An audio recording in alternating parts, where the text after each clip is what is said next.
Bharat England మధ్య జరుగుతున్న test సిరీస్లో భారత జట్టు ఆధిక్యతలోకి దూసుకెళ్లింది. హైదరాబాద్ టెస్ట్ మ్యాచ్ కోల్పోయిన భారత జట్టు ఆ తర్వాత జరిగిన విశాఖపట్నం, రాజ్కోట్ టెస్ట్ మ్యాచ్లలో వరుస విజయాలు సాధించి సిరీస్లో 2-1 తేడాతో ఆధిక్యతలో నిలిచింది. మిగతా 2 మ్యాచ్లలో కూడా గెలిచి భారత జట్టు సిరీస్ను మంచి ఆధిపత్యంతో గెలుచుకోవాలనే ప్రయత్నంతో ఉంది. మరోపక్క ఇంగ్లాండ్ జట్టు మాత్రం డిఫెన్స్లో పడింది. సిరీస్ గెలుస్తామన్న మాట కాస్త పరువు పోకుండా ఉంటే చాలన్న స్థాయికి వచ్చింది. అలాగని ఇంగ్లాండ్ జట్టును తక్కువగా అంచనా వేయలేం. మిగిలిన 2 మ్యాచ్లలో గెలిచినా వారికి సిరీస్ సొంతం చేసుకునే అవకాశం అయితే ఉంది. ఇంగ్లాండ్ జట్టులో ప్రతి ఒక్క ఆటగాడు ఛాంపియన్ ఆటగాడే. అయితే ఇంగ్లాండ్ మిగతా 2 టెస్టులు గెలవాలంటే ఏం చేయాలో ఆస్ట్రేలియా మాజీ ఓపెనర్ మాథ్యూ హెడెన్ కీలక సూచనలు చేశాడు. అలా గనుక చేయకపోతే టీమిండియాదే సిరీస్ అని తేల్చి చెప్పాడు. మాథ్యూ హెడెన్ మాట్లాడుతూ ఏమన్నాడంటే, భారత గడ్డపై సిరీస్ ఆడడం అంటే మాటలు కాదు. ఇక్కడ క్రికెట్కు విపరీతమైన ఆదరణ ఉంటుంది.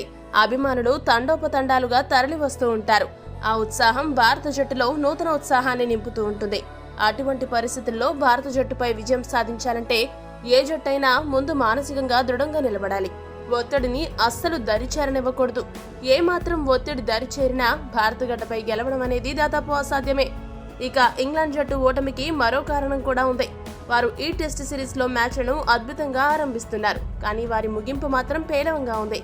ఆరంభంలో మొదటి రోజున వారు ఎంత దూకుడుగా ఆడుతున్నారు, చివరి రోజు వరకు వారు అదే దూకుడును, ఉత్సాహాన్ని కొనసాగించాలి.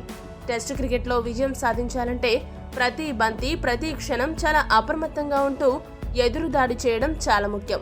ఈ 2 విషయాల్లో ఇంగ్లాండ్ జట్టు జాగ్రత్తగా వ్యవహరించి ఈ లోపాలను అధిగమించగలిగితే టెస్ట్ సిరీస్లో వారు పుంజుకుని గెలిచే అవకాశం ఉంటుంది. లేదంటే ఇండియా అన్స్టాపబుల్ గా మిగతా 2 టెస్టులు కూడా గెలుస్తుందని అన్నాడు. ఈ వీడియో గనక మీకు నచ్చినట్టయితే లైక్, షేర్, కామెంట్ చేయండి. మరిన్ని స్పోర్ట్స్ అప్డేట్స్ కోసం మా ఛానల్ ను సబ్స్క్రైబ్ చేసుకోండి.